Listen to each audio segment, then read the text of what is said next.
بسم الله الرحمن الرحيم. احب النهارده اتكلم عن كرداسه. بقول الحمد لله رب العالمين، مبروك لشعب مصر انها يعني رجعت لحضن الوطن تاني. انفرضت عليها هيبه الدوله، وحسينا ان هي الحمد لله في يد قويه ممكن تعيد اي منطقه من المناطق التي يمكن ان تدار في مصر امنيا. ان شاء الله بتخيل ان بعد عوده كرداسه وده لجأ قبليها باذن الله تعالى، اعتقد ان في منطقه من المناطق مثلا زي ميت ابو خالد او صندباست في زفته او اي حاجه من المناطق اللي بيبقى فيها مسلحين وسطو مسلح، اعتقد ان دي ببساطه شديده ممكن ان شاء الله الشرطه تفرض السيطره الامنيه عليها، وابتدينا الحمد لله نحس بالامن مره ثانيه. طبعا الله يرحمه الشهيد اللي حصل النهارده، اتوفى اللواء اللي هو مساعد مدير امن الجيزه، اتوفى. وطبعا انا باخد من ده شويه استنتاجات، لكن احب الاول اتكلم عن الكرداسه. كرداسه منطقه في الجيزه شهدت شويه امور كده، يعني منها ان هو خبوا السادات ايام الانجليز ما كانوا بيدوروا عليه. دي اللي كان فيها عبود الزمر ايام قتل السادات برضه، وكانوا مختبئين فيها الجماعات الاسلاميه ايام النبوي اسماعيل، وفتحوها بالعافيه. يعني كان فيها برضه شويه مشاكل، وهي اللي بعد ربع العدويه اتحصل فيها نفس الموال، وابتدينا ندخل في مشاكلها. وشرطه قسم شرطه كرداسه اللي اتدمروا وقتلوا الناس فيهم وسلبوا جثثهم لسه مش بعيده، يعني احنا لسه فاكرين الموضوع كويس قوي. شهر من ما عملوا الموضوع ده والشرطه ابتدت تدخل هي والجيش وفرضوا السيطره مره ثانيه، ده شيء كويس قوي. شهر كويس قوي.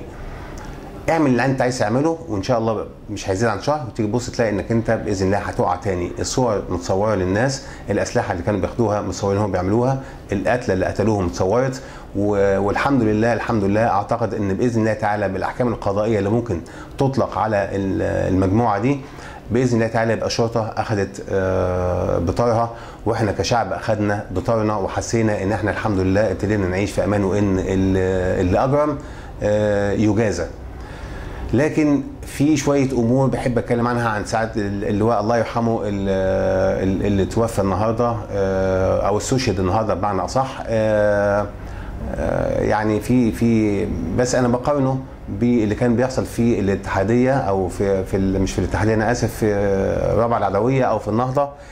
كان زعماء السوق واقفين على المنصه، وكل واحد منهم عمال يتكلم، واللي يقول لك انا هاخد طلقه هنا، واللي يقول لك الشهاده، واللي يقول لك انا مش همثل امام القضاء الا جثه هامده، وكلهم كانوا استخبوا ورا الشباب. حتى اللي مات ولاد القاده وربنا رب يرحمهم، زي بنت البلتاجي وابن البديع وكل القتلى اللي قتلوا هناك ربنا رب يرحمهم.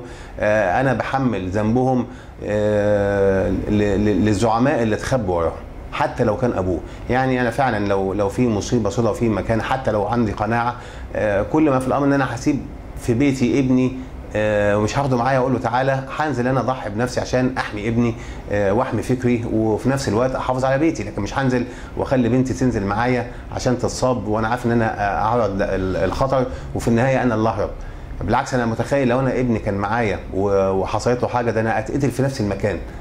يعني ما دام عندي مبدا وعندي عزيمه وابني استشهد قدامي.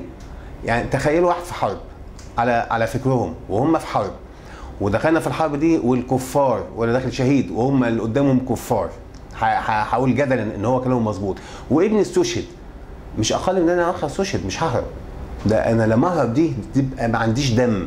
يعني انا سبت العقيده بتاعتي وسبت القناعه وتخليت وهربت، وابني يقتل وسبت طار ابني، كل ده اسيبه مره واحده، ده بيدل ان هم مش زعماء ولا قاده ولا عندهم دم.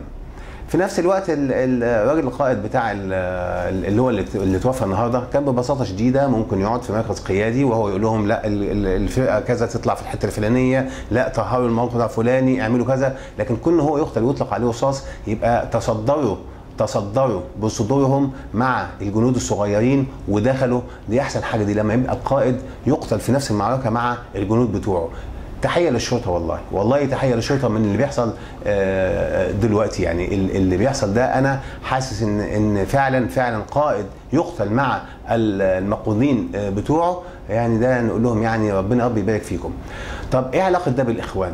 معلش يعني نقطه اخيره ونقولها فيها. اشمعنى تقولوا الاخوان؟ واحد يقول لك الاخوان. طيب هو عبود الزمر ده ولا طارق الزمر مش كان موجود على منصه وقال 30/6 هنسحقهم؟ هو يعني كان وقفتهم على الاخوان دي كانت يعني طيشه؟ يعني كان واحد طربوش رايح يوقف مع الناس التانيين لما كانوا بيقولوا هنطلع 30/6، وقف طارق الزمر على المنصه وقال يعدوننا ب 30/6 ونحن نعدهم ان نسحقهم في 30/6. قال لا، طب انت تسحقهم، انت مش اخواننا يا عم، عشان الاخوان بس يقولوا احنا مالنا، احنا اخوان، ده احنا براء عن الموضوع ده مالناش دعوه. قال لا، امال عبود زمر كان بيعمل عندكم ايه؟ عاصم عبد الماجد ماشي، مش كان واقف هناك يقول ايه؟ ليتني انا شهاده وسنحارب هذه الحضاره الفاجره؟ مش هو ده؟ مش برضه ده كان علاقته ايه بالاخوان؟ مش الاعتصام ده كان بتاع الاخوان ولا كان بتاع حد؟ انا مش واخد بالي يعني. الارتباط واحد، اللي بيحصل هناك هو اللي بيحصل في سينا، هو اللي بيحصل في كرداسه، هو اللي بيحصل في دلجه، كل ده له علاقه بالاخوان ومن واحد من الاخوان.